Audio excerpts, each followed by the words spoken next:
Starting with the name of Allah, who is the most beneficent and the most merciful. Dear students, welcome to the Quick Learn Academy by Arusairam.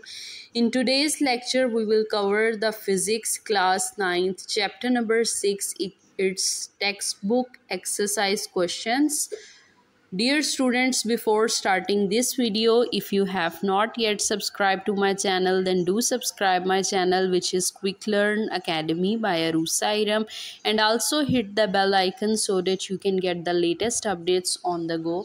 Dear students, chapter number 6 के सबसे पहले हम MCQs देख लेते हैं। ये आपके total 11 MCQs हैं, तो इनको वन बाय वन डिस्कस करते हैं। The first MCQ is the work done will be zero when the angle between the force and the distance is. Work done कब ज़ीरो होगा? जब हमारे पास हमने यहाँ पे एंगल बताना है फोर्स और डिस्टेंस के दरमियान क्या होना चाहिए, तब हमारे पास वर्क डन जो है वो ज़ीरो होगा। Dear students, as we all know कि वर्क डन का फॉर्मूला होता है W = FD cos of theta. अब आपने यहाँ पे थीटा की वैल्यू पुट डाउन करनी है और बतानी है कि कहाँ पे वर्क डन ज़ीरो होता है। एज वी ऑल नो कि हमारे पास जब हम कॉज की वैल्यू 90 पुट करते हैं तब हमारे पास वर्क डन जो है वो ज़ीरो आता है। So by putting W = FD cos of 90, cos 90 जो है वो ज़ीरो के इक्वल होता है, तो वर्क डन जो है वो ज़ीरो के इक्वल आ जाएगा। So here we will put the value of angle as 90. So our options third, which is C, is correct. Second is, if the direction of the motion of the force is perpendicular to the direction of the motion of the body, then work done will be. Dear students, यहाँ पे भी हमने बताना है। अब ये ऊपर वाले MCQ जी की बात कर रहे हैं, उसी को ही थोड़ा सा चेंज करके यहाँ पे बताया हुआ है। यहाँ पे उसका ऑपोजिट है कि अगर आपके पास जो है फोर्स परपेंडिकुलर हो जाए direction of the motion of the body के, तो यहाँ पे वर्क डन क्या होगा? Dear students, as you all know कि परपेंडिकुलर का मीनिंग है यहाँ पे एंगल 90 होगा। जब हम W = FD cos of 90 put down करेंगे तो वर्क डन जो है वो ज़ीरो के इक्वल हो जाएगा। So here the option C is correct, which is 0. Third is, if the velocity of a body becomes double, then its kinetic energy will be. अगर velocity को हम डबल कर दें तो kinetic energy जो है वो 4 times हो जाएगी। So option C is correct. Fourth is, the work done in lifting a brick of mass 2 kg through a height of 5 meter above the ground will be. यहाँ पे हमने वर्क डन की जो है वो वैल्यू बतानी है। डियर स्टूडेंट्स, यहाँ पे फॉर्मूला जो है वो लगेगा W = mgh. You will have to put the value of mass as 2 kg, the value of G as 10 meter per second square and H as 5 meter. So we will get by multiplying 2 into 10 into 5 as 100 joule. So the option D will be correct. Fifth MCQ is, the kinetic energy of a body of a mass 2 kg is 25 joule. Its speed is. Dear students, यहाँ पे formula जो है वो kinetic energy का लगेगा। As we all know, kinetic energy जो है वो हाफ mv² के इक्वल होता है। काइनेटिक एनर्जी की जगह पे 25 आ जाएगा, मैस की जगह पे 2 आ जाएगा और 2 के साथ कैंसिल हो जाएगा। By taking the square root we will get the value of v as 5 metre per second. So the option is correct, which is 5 meter per second. 6 is, which of the following convert light energy into the electrical energy? जो given options हैं इनमें से हमने बताना है इनमें से कौन सी ऐसी चीज़ है जो लाइट एनर्जी को इलेक्ट्रिकल एनर्जी में कन्वर्ट करती है। तो फोटो सेल जो है वो लाइट एनर्जी को इलेक्ट्रिकल एनर्जी में कन्वर्ट करता है। So the option C is correct. 7 MCQ is, when a body is lifted through height h, the work done on it appear in the form of its, जब आप किसी body को ऊपर की तरफ लिफ्ट करते हैं, आप थोड़ी हाइट पे लेके जाते हैं, तो वहाँ पे वर्क डन जो है हमने पढ़ा था लेक्चर्स में कि जब भी बॉडी में due to height work done होता है, it will be called as potential energy. So the option B is correct. 8 is the energy stored in a coal is, coal के अंदर जो है वो केमिकल एनर्जी स्टोर होती है. Option C is correct. 9 MCQ is the energy stored in a dam is, store जो energy dam में होती है it is always in the form of potential energy. Option B is correct. 10 MCQ is in Einstein's mass energy equation. C is called, C को जो है वो speed of light कहा जाता है. Option B is correct. 11 MCQ is rate of doing work is called power. इसका correct option जो है वो सी होगा. डियर स्टूडेंट्स, तो ये थे चैप्टर नंबर 6 के टोटल 11 MCQs. इनको अपनी बुक पे मार्क कर लें और इनको अपने एग्ज़ाम के लिए अच्छा सा प्रिपेयर कर लें. These are very important. Now we will discuss the textbook questions. 6.2 is define work. What is its unit? Work को जो है वो define करना है. डियर स्टूडेंट्स, वर्क डन जो है कब होता है, मैंने आपको बताया था जब भी फोर्स किसी बॉडी के ऊपर एक्ट करती है और वो उस बॉडी को डिस्प्लेस करती है. जिस डायरेक्शन में आप फोर्स लगा रहे हैं उसी डायरेक्शन में जो है वो बॉडी मूव करना स्टार्ट कर दे. और ऐसा यूनिट जो वर्क का है डेट इज़ जाउल. और आगे जाउल की भी आप डेफिनेशन देख लें. The amount of work done will be 1 joule if a force of 1 newton displaces a body through a distance of 1 metre in the direction of force. 6.3 is when does a force do work. कोई भी force कब work करती है, आपने इसको explain करना है. जब भी फोर्स किसी बॉडी के ऊपर एक्ट करती है और बॉडी थोड़ा सा डिस्टेंस कवर करती है जिस डायरेक्शन में आप फोर्स लगा रहे हैं, इसी को कहा जाता है वर्क. और इसका फॉर्मूला होता है W=F×S. 6.4 is why do we need energy. हमें एनर्जी की ज़रूरत क्यों होती है. डियर स्टूडेंट्स, अगर हमें एनर्जी ही ना हो तो फिर हम काम ही नहीं कर सकेंगे, हमें कैपेबिलिटी ही नहीं होगी ना मूव करने की, ना ऑब्जेक्ट्स को जो मूव कर रहे हैं उनको स्टॉप करने की. हमारे अंदर एनर्जी ही नहीं होगी. So energy plays a very important role in order to do a lot of activities in our daily life. I'll read its answer as we need energy to do different types of work in our daily life. When we say that body has energy, we mean that it has ability to do work. Its example are energy is required to move, energy is required to stop the moving object. 6.5 is define energy, give 2 types of mechanical energy. Energy जो है किसी भी body में काम करने की सलाहियत energy कहलाती है. ability of a body to do work is called energy.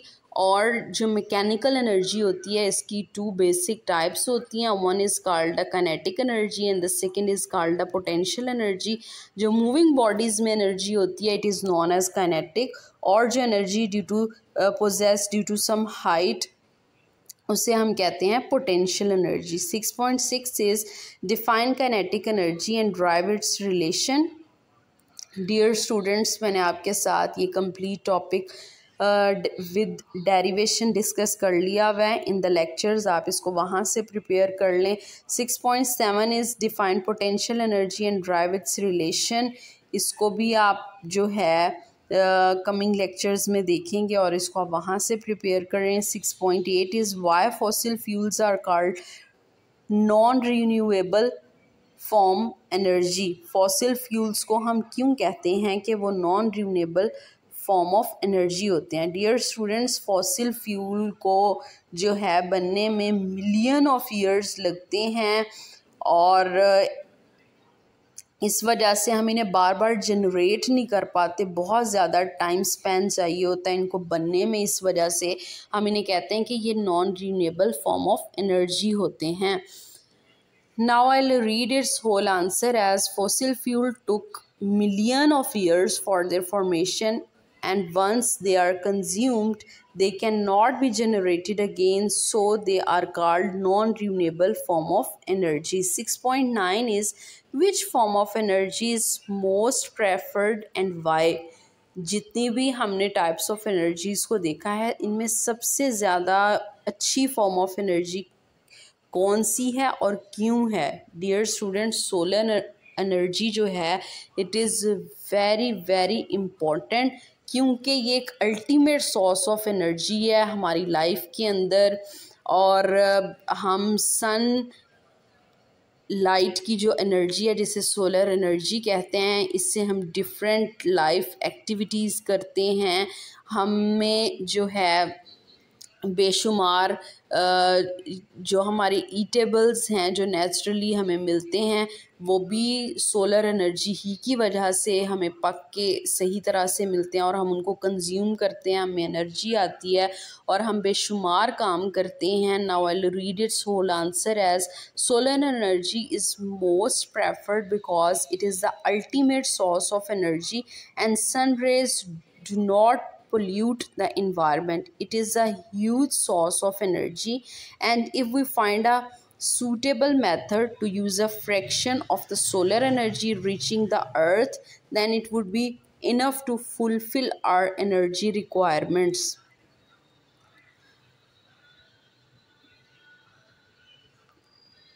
6.10 is how is energy converted from one form to another? Energy को हम किस तरह से एक फॉर्म से दूसरी फॉर्म में कन्वर्ट कर सकते हैं, इसके लिए आपको देखना पड़ेगा बुक का इंटर कन्वर्जन ऑफ एनर्जी वाला topic. 6.11 is name the 5 devices that convert electrical energy into the mechanical energy. Its answer is electric motor, electric fan, elevator, drill machine, grinder, sewing machine. 6.12 is name a device that convert mechanical energy into the electrical energy. पहले हमने devices के name पढ़े थे जो electrical को mechanical में करती हैं, अब हमने मैकेनिकल को इलेक्ट्रिकल कन्वर्जन वाली डिवाइस का नेम बताना है। इसकी most common example which is used in our daily life is electric generator. ये मैकेनिकल एनर्जी को इलेक्ट्रिकल एनर्जी में कन्वर्ट करती है। 6.13 is what is meant by the efficiency of the system. आप किसी भी सिस्टम की एफिशिएंसी किस तरह से मेजर करते हैं? डियर स्टूडेंट्स, इसके लिए आपको रेशो लेनी पड़ती है कि आपको कितना आउटपुट मिल रहा है, उस वैल्यू को आपने डिवाइड करा देना है कि आप कितना इनपुट दे रहे हैं। आप जितना इनपुट देंगे उस हिसाब से आपको आउटपुट मिलता है। वो कम भी हो सकता है, ज़्यादा भी हो सकता है। अगर ज़्यादा आउटपुट हो तो हम कहते हैं कि ये सिस्टम बहुत एफिशिएंट है और रिलायबल है और हम उस सिस्टम को अडॉप्ट कर लेते हैं। तो डियर स्टूडेंट्स, जो एफिशिएंसी है इसके लिए मैं दोबारा से आपको बता रही हूँ, आपने आउटपुट को जो है इनपुट के साथ डिवाइड कराना है, कितनी आउटपुट मिल रही है और डिवाइड करा देना आप कितनी इनपुट दे रहे थे। तो इसे कहते हैं efficiency of the system. Now I will read its whole answer as efficiency of a system is a ratio of the required form of energy obtained from a system as output to the total energy given to it as input. Its example is electric motor may be used to pump water, to blow air, to wash cloth, to drill holes, etc. For that they use electric energy. How good a machine is depend upon the output we obtain from it by giving certain input. The ratio of the useful output to the input is very important to judge the working of the machine. आपने किसी भी system की judgement करनी है कि ये system कितना अच्छा है, कितना कारआमद है, तो आप इस के लिए जो है वो एफिशिएंसी कैलकुलेशन करते हैं और उसी को देख के आप कंक्लूड कर लेते हैं कि आइदर आपको इन फ्यूचर वो सिस्टम को यूटिलाइज़ करना है या नहीं करना। इसके बाद है 6.14 how can you find the efficiency of the system. वही बात जो मैंने आपको बताई थी कि आपने रिक्वायर्ड फॉर्म ऑफ आउटपुट को टोटल इनपुट के साथ डिवाइड करा देना है और अगर आप परसेंटेज फॉर्म में लेना चाहते हैं तो आप मल्टीप्लाई बाय 100 करा देंगे। 6.15 is what is meant by the term power. जो पावर है इससे क्या मुराद है? डियर स्टूडेंट्स, आपने वर्क डन को टाइम के ऊपर डिवाइड करना है और इसी चीज़ को पावर कहते हैं। Rate of doing work with respect to the time is called power. Power is equal to work divided by time. If we represent power by P, work by capital W and time by small t, then अगर हम इनकी representation करें तो आपका P is equal to W over T हो जाएगा। 6.16 is define watt। वाट आपने बताना है क्या होता है। आपको पता है कि वाट जो है वो पावर का ऐसा यूनिट होता है और इसके जो हैं वाट की भी आप डेफिनेशन देख लें। If a body does a work of 1 joule in 1 second तो हम इसे कहते हैं कि पावर जो है वो 1 वाट होगी। बिगर यूनिट्स वाट जो है वो स्मॉलर यूनिट है। अगर आप बड़े यूनिट देखना चाहें तो किलो वाट होता है, मेगा वाट होता है। किलो का मीनिंग होता है ये एक प्रीफिक्स है, प्रीफिक्सेस है 10 की पावर 3। मेगा जो है वो 10 की पावर 6 होगा और साथ वाट आ जाएगा। डियर स्टूडेंट्स, ये था आज का कंप्लीट लेक्चर जिसमें मैंने आपके साथ डिस्कस कर लिए हैं 11 MCQs and the textbook all questions. These are very important. इनको आप नोट डाउन कर लें, इनको आप अपनी बुक के ऊपर मार्क कर लें, अपने एग्ज़ाम के लिए अच्छा सा प्रिपेयर कर लें। Dear students, I hope you all like my video. If you like my video then do like, share, comment and subscribe to my channel which is Quick Learn Academy by Arusairam, and thank you so much for listening.